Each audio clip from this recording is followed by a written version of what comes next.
Hello friends, welcome to my YouTube channel DS Gyan Drishti.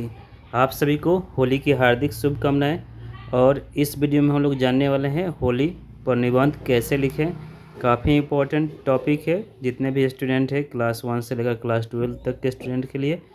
आप इस video में जानेंगे कि होली पर आप कैसे निबंध लिख सकते हैं। तो होली हम सभी भारतीयों का एक प्रमुख त्यौहार है। होली एक हिंदुओं का प्रमुख त्यौहार है। होली रंगों का त्यौहार है।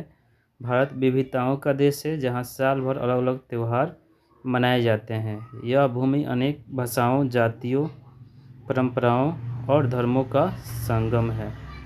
इन्हीं में से होली भारत के सबसे प्रसिद्ध त्योहारों में से एक है, जिसे न केवल भारत में बल्कि विदेशों में भी धूमधाम से मनाया जाता है। यह त्यौहार रंगों, उमंग, प्रेम और भाईचारे का प्रतीक है और बसंत ऋतु के आगमन का संकेत देता है।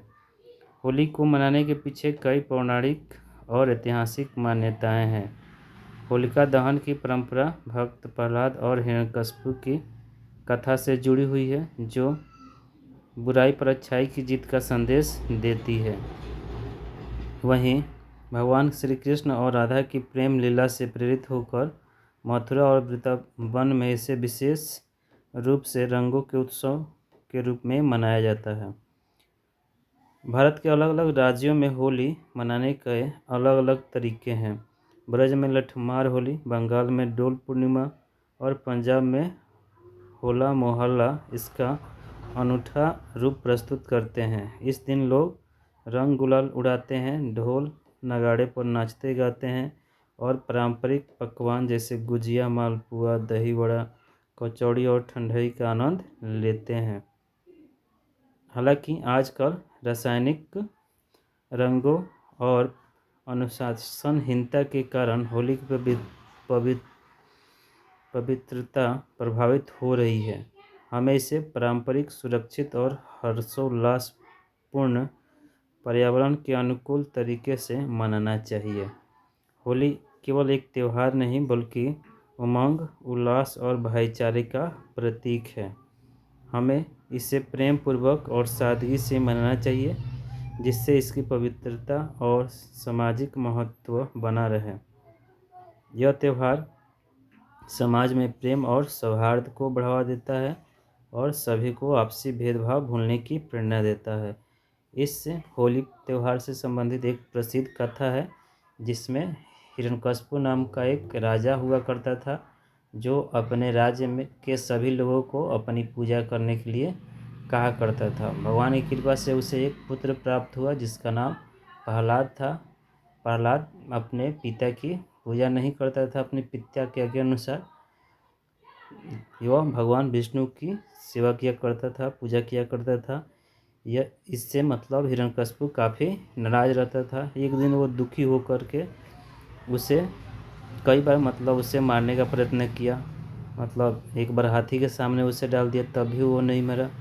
सब प्रयास करके वो थक गया। अंत में उसकी एक बहन थी होलिका, उससे वरदान प्राप्त था कि वह अगर आग में भी बैठ जाए तो वह जल नहीं सकती। तो इसी वरदान के उपलक्ष्य में हिरण्यकशिपु ने होलिका को बुलाया और बोला कि बहन, तुम इसे आग में लेकर बैठ जाओ, क्योंकि आग में तुम नहीं जल सकती है।